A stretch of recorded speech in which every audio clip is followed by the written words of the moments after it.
자, 시청자 여러분 안녕하십니까? 추석 연휴가 시작되었습니다. 잘 보내고 계십니까? 오늘도 황장수의 톡톡톡 특별 초대석에서 박명규 박사님을 모시고 이야기를 나누도록 하겠습니다. 박 박사님, 지난주에 그 의견을 나눈 이래 네. 여러분들이 또 박 박사님의 견해에 대해서는 좀 댓글을 많이 다셨어요. 네. 좀 공격적인 댓글도 있었습니다. 예. 예. 참 이 시청자분들이 이 댓글을 이렇게 다셔서 이 공격적으로 감사하죠. 이야기하는 거 감사한데 예.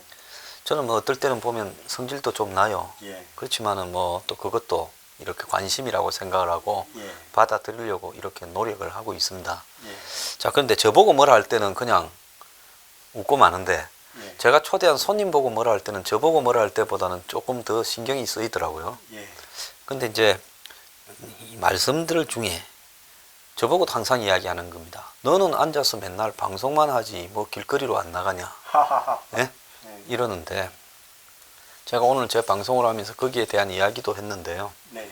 그래서 누구에게 뭐라고 이야기하기 전에 댓글 다시는 분들 또한 자신은 과연 제 방송을 들으시면서 스트레스 쌓이는 거 말고 뭘 하셨는가 스스로 한번 돌이켜 볼 필요도 있다고 봅니다. 네. 자, 이 문재인의 그 등장 과정 예. 부분에 대해서 저희들이 지난번에 이야기를 하지 않았습니까? 네. 사실 뭐 역대 어떤 언론들도 잘 다루지 않았던 부분인데요. 네. 박 박사님이 그 문재인 지금 현 대통령이 정치권에 등장하게 된 과정에 대해서 예. 이야기를 좀 하셨는데 예. 뭐 좀 더 하실 이야기가 계십니까? 예. 이제 제가 점쟁이는 아니기 때문에 예.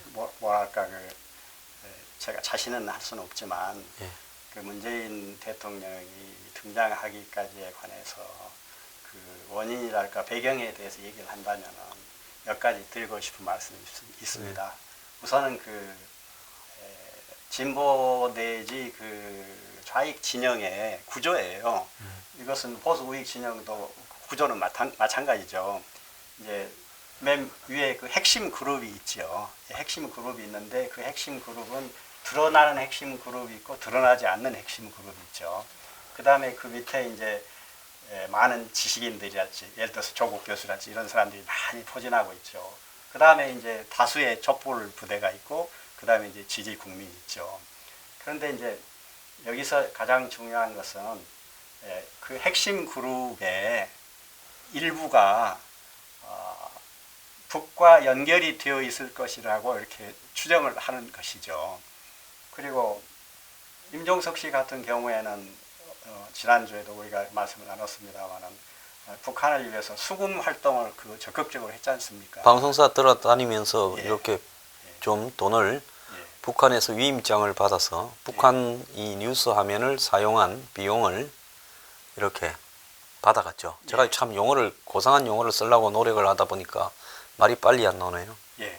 그래서 그 구조, 이 기본 구조를 항상 우리가 염두에 두고 있어야 된다. 그리고 그 구조의 핵심 세력은 드러나는 세력과 드러나지 않는 세력이 있다. 이런 것이고, 현재 드러나는 분들로는 우리 문정인 선생님, 그 다음에 임종석 실장, 그 다음에 정세현 전 통일부 장관, 이런 분들이 좀 드러나는 것 같고, 그 다음에 안 드러나는 분들이 어떤 분이 있을지는 모르겠어요. 약간 그런 기본 구조를 우리가 잘 파악하고 있어야 된다. 그런 것이고, 두서 없습니다만은 기획이라는 게 있잖아요. 그러니까 기획 작품 전에 정의당인가요? 이정희 씨 같은 경우에도 기획 작품이라고 그렇게 말씀을 했지 않습니까? 그래서 기획이라는 것이 있다. 그러니까 현장에서 투쟁을 열심히 하는 사람도 있고, 또는 이렇게 아껴뒀다가 나중에 쓰려고 이렇게 꿈나무로 기르는 그런 작품도 있다. 이런 것을 염두에 둬야 된다. 죄송하지만 예. 우리 박 박사님은 학교 다닐 때 예. 데모는 좀 하셨습니까? 저는 안 했습니다. 못했습니다. 그렇죠. 이 말씀을 하시는 거 보니까 학교 다닐 때 데모를 조금 작게 하신 분으로 네, 예, 이렇게 전혀 안 했습니다. 그 왜 그런가 하면 저희들이 대학을 다닐 때 학생 운동이 가장 극성스러웠습니다. 박 박사님보다 좀 70년대 학번이잖아요. 예, 70년대 예, 중반요. 예, 80년대 초의 학번이 제일 극성기였죠. 예, 70년대는 사실상으로 한국의 조직적인 친북, 종북 세력이 등장은 안 했고 예, 일부 제야의 이 명맥 중에 과거의 친북 운동을 해방 이후에 하던 사람들 또 그런 맥락들이 또 북에서 내려온 사람들 맥락 또 그리고 이 6, 70년대에 제야 운동을 하던 사람 중에 일부 친북적인 사람들이 있었습니다.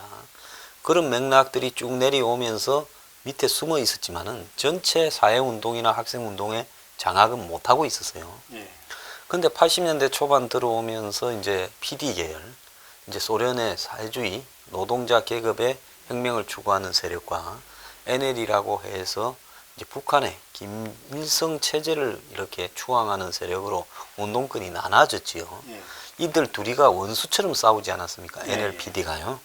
그러면서 곧바로 PD를 이렇게 괴멸을 시키고 숙청. NL이 이제 주도권을 잡을 때가 예, 전대협에서 한 총련으로 넘어가던 예, 임종석 현 비서실장 세대에서 그게 천하 통일이 됐죠. 예, 그래서 사실상으로 이때는 전대협 의장은 자신이 하고 싶어서 되는 게 아니라 예. 언더서클이 있었고 예. 이 주사파를 추종하는 예. 그 언더서클에서 낙점을 한 사람이 예. 되고 예. 그걸 뒤에서 전부 관리하고 통제하는 세력이 있었다. 예, 그렇습니다. 그리고 그 이후에 이제 제야 전체가 종북 친북화되는 경향이 강해지면서 예. 전국연합부터 시작해서 지금 무슨 민중연대 이런 내려올 때까지 예. 제야운동연합이나 이런 게 있었지 않습니까? 지금은 이제 이게 거의 친북화됐다고 저는 보고 있습니다. 예. 그런 과정에서 원탁회의라는 이너서클이 있어서 예. 여기에서 이 한국의 중요한 어떤 이 방향을 결정하는 부분이 있다. 예. 이런 부분인데요. 우리 보수의 가장 큰 문제는 뭔가 하면 저쪽은 지금 세세하게 돈을 지원한 부분이나부터 시작해서 국정원 동원 부분을 다 잡아내어서 터뜨리는데요. 예. 우리 보수는 이런 이 아주 유력한 가설조차도 집권을 9년까지 하면서 그것이 실체에 대한 사실인지 아닌지를 밝혀내고 이렇게 규명을 하고 처벌하고 이러면서 한국 좌파의 뿌리를 공개하지 못한 그 책임이 크다고 봅니다. 예. 그 부분에 어떻게 생각하십니까? 그러니까 저쪽에서 말하는 거는 증거고요. 이쪽에서 말하는 거는 추정처럼 비춰지는 성향이 있는 거죠. 예. 그러니까 이 보수 쪽은 주인이 없어요. 주인이 없고 예를 들어서 이명박 대통령이 5년 해먹고 도망가 버리고 박근혜 대통령이 또 해먹고 도망가 버리고 이런 식으로 주인이 없는데 저쪽은 주인이 있지 않습니까? 그래서 관리가 좀 잘 된다. 그리고 예, 족보가 있고 예, 예? 관- 그리고 오라가 이제 있으니까. 예, 그리고 이제 이 뭐라고 합니까? 이 집에 대한 일종의 오나가 있으니까 예, 예, 예. 관리가 되는데 여기는 전부 오나가 임대인들이다. 예? 임차인들이다. 예를 들어서 이제 제가 방송사에 오래 있었지 않습니까? MBC 경우에는 오나가 없어요. 예.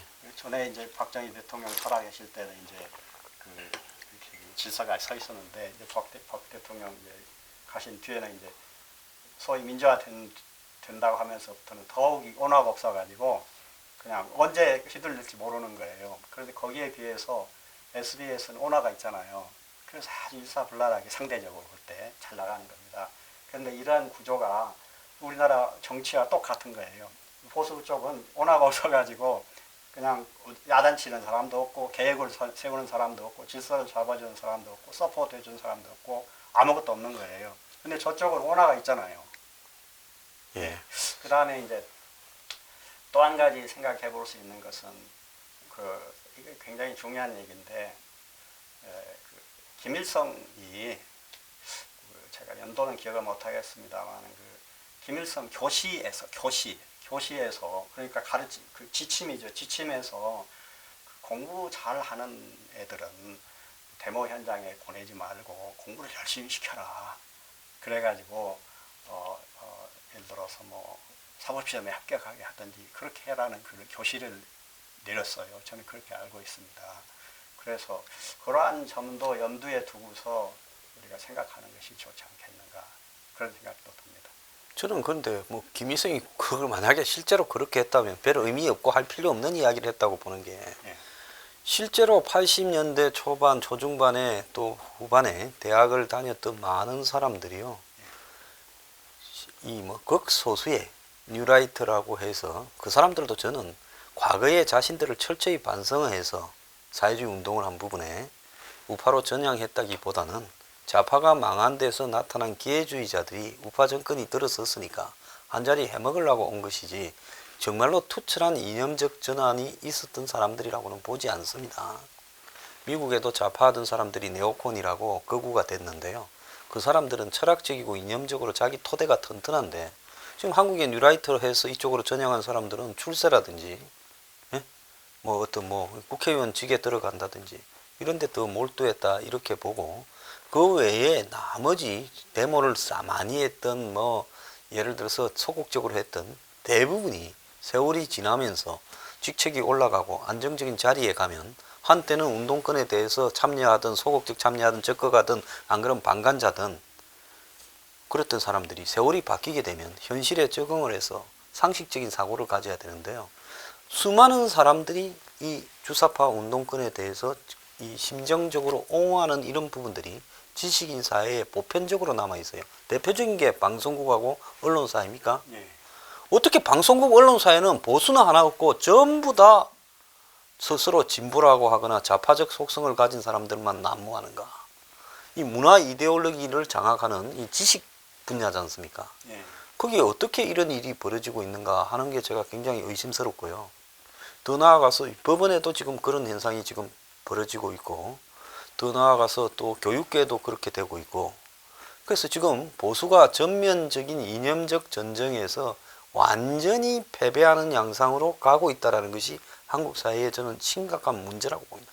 어디에 가서 보수가 하나 떳떳하게 이 보수의 가치를 말을 하는 분야가 있습니까? 근데 이렇게 된 부분 중에 제일 심각한 것은 저는 보수가 제대로 된 이념적 체계를 갖추지 못한 채 기득권의 하수인 역할을 수행해 왔기 때문에 이렇게 돼버린 거다. 즉 저쪽에는 내용이라도 대충이라도 갖추고 있지만 이건 내용조차도 제대로 갖추지 못한 이념 체계다. 저는 그렇게 봅니다. 당연히 옳으신 말씀이죠. 예. 그 보수 쪽에 관해서 말씀하신 거 전적으로 동의하고 아까 이제 저는 이제 소위 진보 그 좌익 쪽에 말씀을 좀 드리고 있었는데 그 어떤 하나의 그 이론으로서 전체를 설명할 수 있는 것은 아니죠. 예, 자기들끼리 경합하기도 하고 또 열심히 현장에서 투쟁하는 사람이 이렇게 승진하기도 하고 그런 측면도 있는데 여러 가지 요소가 있는데 또 기획을 하는 그런 측면도 있고 또 덧붙여서 김일성이 교시를 내려서 공부를 열심히 한 사람은 고시를 봐라 이런 지시도 있었다는 겁니다. 그래서 이런 여러 가지 그 측면을 우리가 그 염두에 두고서 파악하도록 하는 것이 좋겠다 이런 말씀드리고 그 다음에 아까 그 뉴라이트에 대해서 말씀하셨는데 저는 사실 그 뉴라이트를 그 좋게 보지 않습니다. 제가 언젠가 한번 말씀드린 것 같은데 제가 이름은 말씀을 드릴 수 없는데 지금 굉장히 유명한 그 국회의원이에요. 이분이 그 뉴라이트들끼리 모여서 술 먹고 얘기하는 것을 들었어요. 어쩌다가 또 그런 자리에 뉴라이트가 아닌 사람을 끼워넣었을까? 우연히 들었어요. 네. 예. 저 이모 교수님으로 제가 기억을 하는데 자기들끼리 앉아가지고 이제 술을 잔뜩 먹으니까 한탄을 하면서 우리가 어쩌다가 이렇게 밀렸느냐. 이제 우리가 그러니까 개념적으로 뉴라이트를 해보자. 예, 보수 쪽으로 가서 이제 일을 해보자. 예, 그러면 한탄하면서 그 술을 마셨다는 그런 목격담을 제가 들었습니다. 굉장히 신뢰할 수 있는 분이거든요. 그러니까 권력에서 밀려서 보수로 가자 이 말입니까? 그 말씀을 정확하게 그렇죠. 해야 의미가 예. 있죠. 예. 정확하게. 좌파에서 헤게모니 싸움을 하다가 밀려서. 여기서는 거의 변두리에 떨거지가 되었으니까 예. 여기서는 출세할 길이 없으니 예. 보수로 가서 저기는 무주공산이고 예. 특히 이념이나 이런 체계가 거의 없으니 예. 가면 잡아먹기가 굉장히 쉽다. 그쪽에 가서 좌판을 벌이자. 예. 예. 그런 얘기를 술을 마시면서 자기들끼리 한탄 신세 한탄 하는 것을 옆에서 들었다. 저 요즘 보면 뉴라이트 출신 뭐 한국당 뭐 저기 의원, 바른정당. 예, 뭐 의원, 뭐 의원이라고 합시다. 그런데 예. 그 사람이 예. 한때 주사파에서 상당하게 해서 구속까지 됐죠. 예. 주사파로. 예. 그러다가 전향을 했어요. 예. 전향을 했단 말은 나는 주사파를 다 반성한다는 거 아닙니까? 예. 예. 전향할 때는 국정원에 했겠죠. 예. 그러고는 또 중국 쪽에 가서 일도 많이 했어요. 예. 그랬는데 이제 뉴라이트를 하고 하면서 예. 이렇게 상당히 한때는 우파적인 입장에서 깃발을 들더니만 요즘 이야기하는 거를 보면 완전히 이제 다시 보니까 스프링이 복원력이 있듯이 또 가요. 예. 그런 거를 보면서 이 전향이라는 것은 살기 위해서 내지는 출세하기 위해서 그런 거 아니냐. 그분의 경우에는 아주 전형적인 그런 그 모습을 예. 보여주고 있습니다. 자, 그렇다면 제가 지금 이 심각하게 우려하는 부분은 지금 잠깐만요. 예. 지금 뉴라이트 그 점에 관해서 저는 이제 그분도 문제이지만 그런 분을 그 국회의원으로 영입한 당시에 그 이명박 정권에서 영입을 했었죠. 2012년 예. 대선에서 어떤 뭐 특별한 케이스로 비밀 공천을 해서 공천을 어떻게 줬죠. 그런 분을 영입할 수 있는 것인지 저는 그 이명박 대통령과 그 주변 일행 있잖아요. 그 일당이 너무나도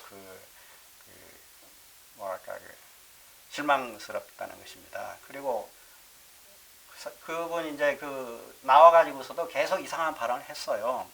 그런데 지속적으로 또 유지되는 겁니다. 여기 박근혜 정권에 들어와가지고서도. 그렇기 때문에 저는 그분에 관해서도 실망스럽지만 받아들인 이명박 대통령과 이 새누리당, 지금은 자유한국당이지만 이 전체가 문제가 심각한 사람입니다. 그 상황이다. 이렇게 생각합니다. 며칠 전에 문재인 정권이 적폐청산을 한다면서 화이트 리스트라고 해서 이명박 정권 때 예? 네. 국정원 등의 도움을 받았다 해가지고 단체들을 많이 뒤졌지 않습니까? 네. 압수수색을 했죠. 네. 그 단체의 대부분들이 다 뉴라이트하고 관련이 있는 그 시대 데더라고요. 정신도 들어있대 보니까. 그런데 저는 그분 말고도 뉴라이트 출신들이 항상 문제 발언을 했어요. 그러니까 국법부 폐지에 관해서도 줄기차게 뉴라이트 분들 공통된 속성이 다 그걸 주장을 했습니다. 그렇기 때문에 지금 진보라고 부르는 좌익에 있는 분들은 뉴라이트가 좀 보기 싫은지 모르지만 꼴 보기 싫은지 모르지만 우리가 객관적인 또는 애국적인 그런 측면에서 볼 때는 당연히 우리가 애국적인 입장에 서야죠. 볼 때는 뉴라이트는 사실 굉장히 문제가 많은 거죠. 그리고 이제 아까 소장님 말씀하셨는데 뉴라이트가 지원을 많이 받았다고 그랬는데 이명박 정권의 특성이 뉴라이트적이에요. 그렇지 않습니까? 예, 중도라고 주장을 했죠. 본인들이 그렇게 얘기했고 저는 이명박 대통령이 처음에 대선에 나왔을 때 그때 이념을 넘어서 경제로 이렇게 캐치프레이즈를 내걸었거든요. 이념을 넘어서 경제로. 이 말은 이념은 아무래도 좋다거든요. 그런데 어떻게 이념을 아무래도 좋습니까? 이념은 아무래도 좋다는 것도 이념이에요. 예. 그리고 이념이라는 게 뭡니까? 우리가 어떻게 먹고 살 것인가? 우리 공동체가 모여서 어떻게 이렇게 협력하면서 어떻게 생산하고 살 것인가? 거기에 대한 방법이지 않습니까? 이걸 어떻게 버립니까? 그러니까 자유민주주의를 택하느냐, 공산주의를 택하느냐 그런 선택은 있을 수가 있지만 이념을 버린다는 것은 있을 수가 없는 것이거든요. 그런데 어떻게 대통령이 또는 그 정당이 정책으로서 이념을 넘어서 경제로 이거 완전 사기예요. 자, 그렇게 보자면 YS도 이 민족보다 더 중요한 가치는 없다고 취임사에서 이야기했잖아요. 예. 자, 사람들은 YS를 보수라고 생각했는데 취임사에 그런 기상천외한 말이 들어갔고 또 MB는 이념을 넘어서 경제로라고 주장하면서 촛불 시위, 광우병 시위에 한동안 뒤이고 난 다음부터 중도 실용 상생을 이야기했어요. 예. 자, 그러면서 그리고 또 박근혜 정부는 보수의 가치를 주장했지만은 정작 보수가 무엇인가라는 부분에 대해서는 보수단체들 정경련 동원해서 돈 좀 일부 보수단체라고 해야 되겠죠. 예. 밀어준 거 말고는 진정한 보수의 가치를 제대로 세우지 못했어요. 예. 뭐 일각에서는 뭐 박근혜 대통령이 전 대통령이 통진당을 해산하고 국정교과서 운운했지만 국정교과서는 오히려 잘못 꺼내버리는 바람에 이제는 국정교과서 자체가 성공하지도 못하고 날아가 버리면서 이 말을 다시 끄집어내기 어렵게 만들었고, 이 통진당 해산도 처음부터 집권 초기부터 통진당이 왜 해산돼야 되는가가 아니라 중간에 하다가 나왔잖아요. 이러면서 이 부분에 대해서도 통진당 해산에 대한 이석기가 뭘 했느냐 이런 이야기만 집중되었지, 통진당이 우리 사회에서 어떤 뿌리를 가지고 어떻게 자리를 잡았느냐라는 부분을 국민들에게 전반적으로 알리는 부분에는 저는 실패를 했다고 봅니다. 그게 제대로 알렸다 하면 촛불 시위가 일어날 수 있었겠어요? 네. 그러니까 많은, 그러니까 소위 보수 우익 쪽에 이제 태극기를 드신 많은 분들이 박근혜 대통령이 굉장히 뭘 잘한 것으로 이렇게 잘못 알고 계신데, 박근혜 대통령은 전혀 그런 분이 아니에요. 좋게 얘기해서 아무 생각 없이 그냥 4년을 지낸 분이에요. 아무 생각 없으면은 주변의 그 사악한 사람들에 의해서 휘둘릴 가능성이 많은 거죠. 그래서 박근혜 대통령은 예를 들어서 경제적으로도 또는 그 서민들을 위해서도 한 것이 아무것도 없고, 그리고 안보를 굉장히 많이 해쳤죠. 안보를요. 어떤 분들이 그렇게 얘기하시더라고요. 태극기 흔드신 분들이 그래요. 박근혜 대통령이 안보의 아이콘이다. 그런데 전혀 그렇지 않아요. 제가 여기 적어놨는데 시간이 없으니까. 시간이 있습니다. 이야기하세요. 박근혜 대통령이 안보를 해친 것을 제가 적어봤더니 15개도 넘어요. 네. 안보를 해친 항목을 열거를 하면요, 15개도 넘는다고요. 그 다음에 이제 아까 우리 김영삼 대통령도 얘기하셨는데, 사람이 이제 돌아가시니까 다들 무슨 미화해가지고 굉장히 아름답게 포장하고 그러는데, 정확하게 말을 하자면 김영삼 대통령은 한국 정치, 보수 정치계가, 그러니까 보수당이 정체성을 잃도록 하는데, 그러니까 중도화되거나 또는 약간의 좌경적인 성향을 가진 사람이 들어오도록 하는데 지대한 공을 세운, 그러니까 정치를 망친 사람이에요. 저도 그렇게 생각합니다. 왜냐하면 종북의 숙주, 그러니까 새누리당인가요? 이 보수 한나라당, 네. 한나라당, 진한국당을 만들었죠. 의 정북화의 숙주, 네. 그런 분이에요. 왜 그런가 하면 그 이전에 박정희, 전두환, 노태우 시대의 보수라는 것은 그야말로 관변의용이었습니다. 예. 우리가 이야기를 할 때는요, 모든 일들을 갖다가 사실대로 깨놓고 이야기를 하고, 저쪽에 지금 좌파들이나 종북들이 어떤 성역을 만들어 놓고 그걸 갖다가 이야기하는 것을 이렇게 못하도록 이렇게 하는 도그마가 있다면, 보수들 스스로도요, 마치 한국의 보수가 뿌리가 깊고 긴 역사를 가지고 있는 것처럼 이야기를 하는데, 한국 보수가 아니 이승만 대통령 때 무슨 보수가 있었습니까? 관변의용이 있었고, 박정희 대통령 때 뭔 보수가 있었어요? 정부에 찬성하면 보수고 반대하면 좌파지요. 그렇지 않습니까? 그리고 전두환 노태우 시대도 마찬가지예요. 그러면 처음으로 보수가 제대로 형성될 수 있는 이데올로기를 세우고 또 그 보수의 제대로 된 뿌리들을 만들 수 있는 시점이 김영삼 대통령 때 보수의 뿌리를 제대로 만들었어야 되는데, 그런 어떤 보수라는 가치는 팽개치고 마치 이 당시 사회운동권 세력들을 이렇게 수용을 해서 이들이 보수 진영 내부에서 한 축을 점하도록 허용을 해줬고, 참모들 중에도 청와대에 또 그렇게 했죠.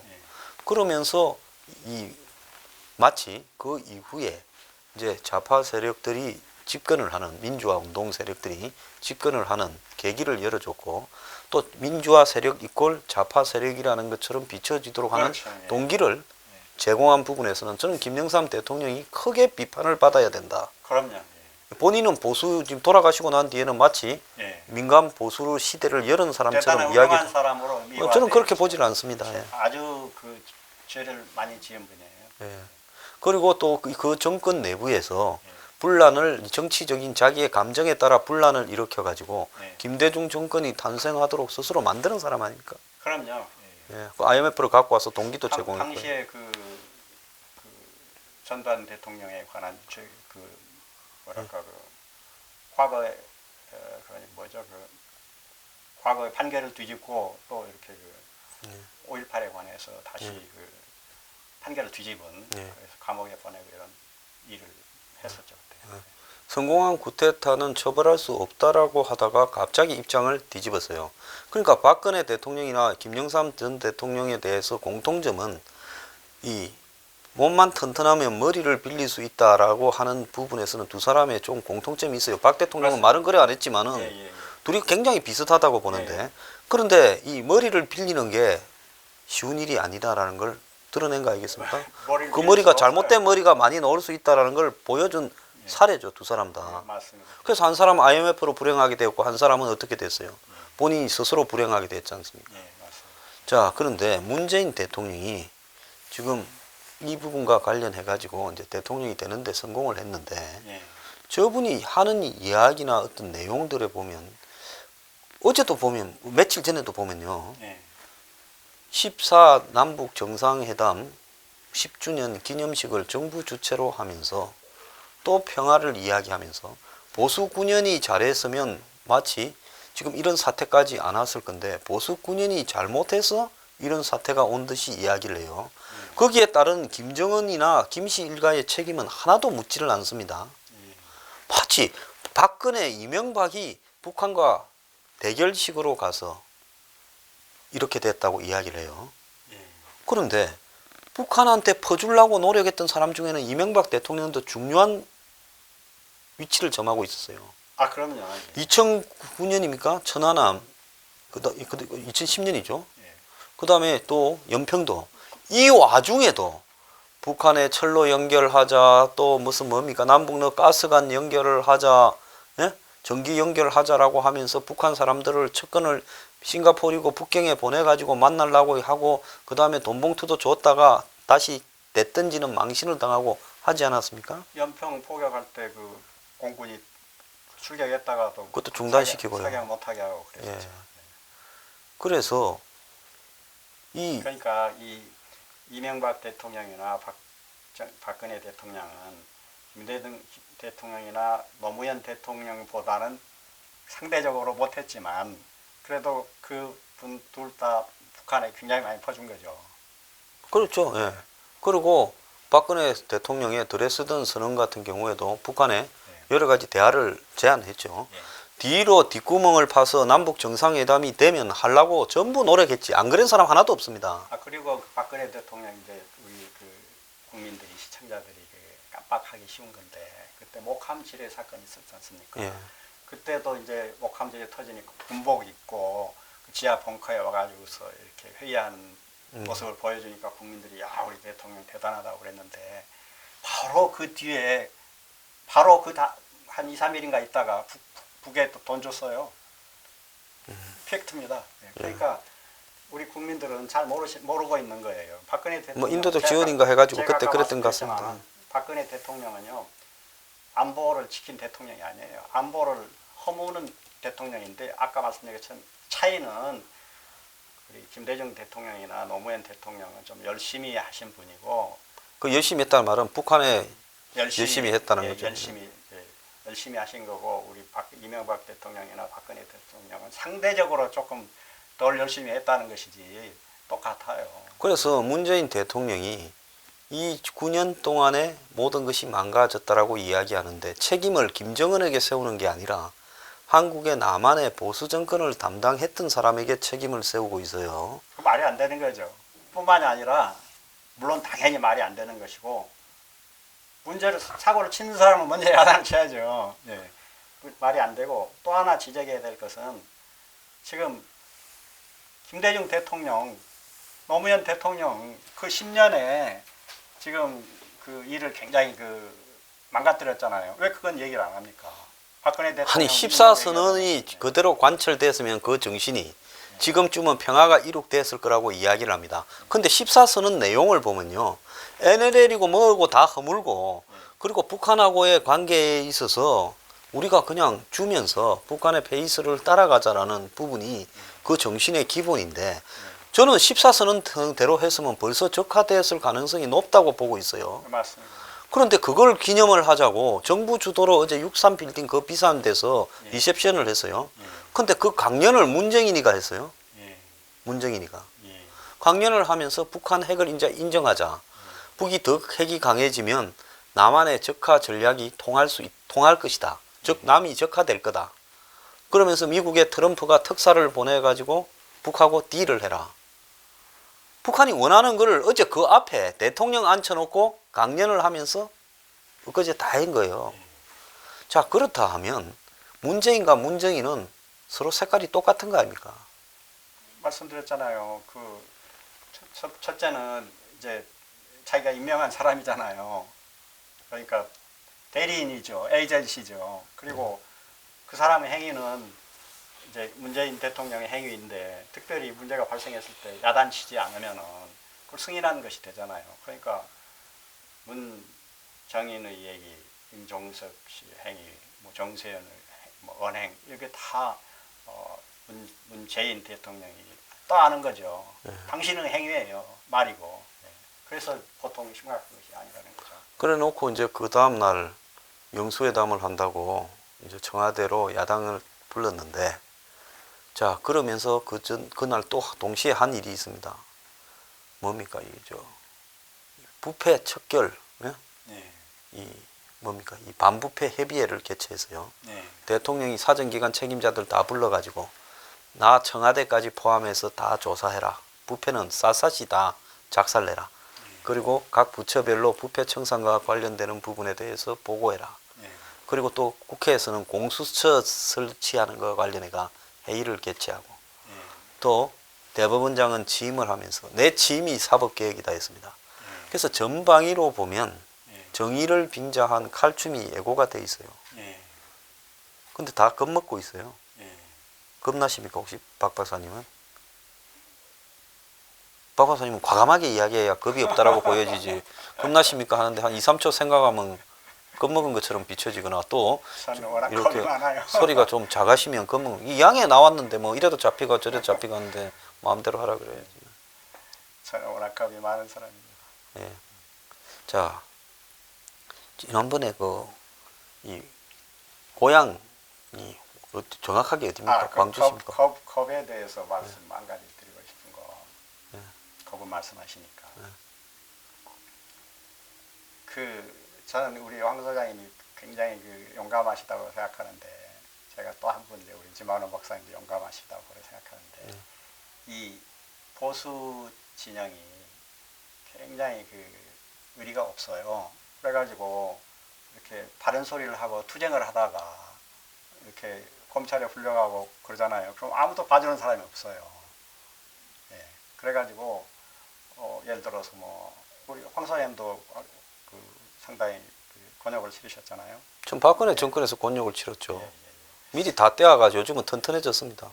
예를 들어서 우리 최인식 대표 같으신 분 정말 국보법을 폐지하는 거 노무현 대통령 때 국보법을 폐지하는 것을 저항하는 모임을 가졌었는데 그때 사실 최 대표는 아무 잘못한 것도 없거든요.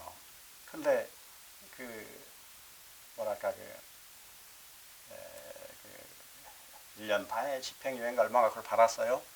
그런데 이명박 정권에서도 그것을 사면 안 해주고 박근혜 대통령 때도 사면 안 해주고 또 자기들 친한 놈은 다 해주고 그러니까 이 나라에서 애국운동 하는 것은 사실 굉장히 형극의 길이다 이런 말씀을 드리고 싶습니다. 제 방송 보시는 분들이요 무슨 보수가 항상 다 뭉쳐야 된다 어쩐다 보수 단결해야지 서로 싸우지 마라 어쩌다 하는데요 사실은 말이 좋을 때야 다 보수지요. 좋지 않고 어려울 때는 전부 각자 도생이고 더 나아가서 보수를 간판으로 들고 있지만은 정말 이념 때문에 저러는가 싶은 사람들이 의심이 스러운 사람도 많이 있습니다. 어려울 때 더 이상 이야기는 하지 않겠는데요. 어쨌든 저는 이런 과정을 거쳐서요. 보수가 옥석이 구분이 되고 또 정말로 이 보수가 저는 똑같아야 된다라는 데도 반대를 합니다.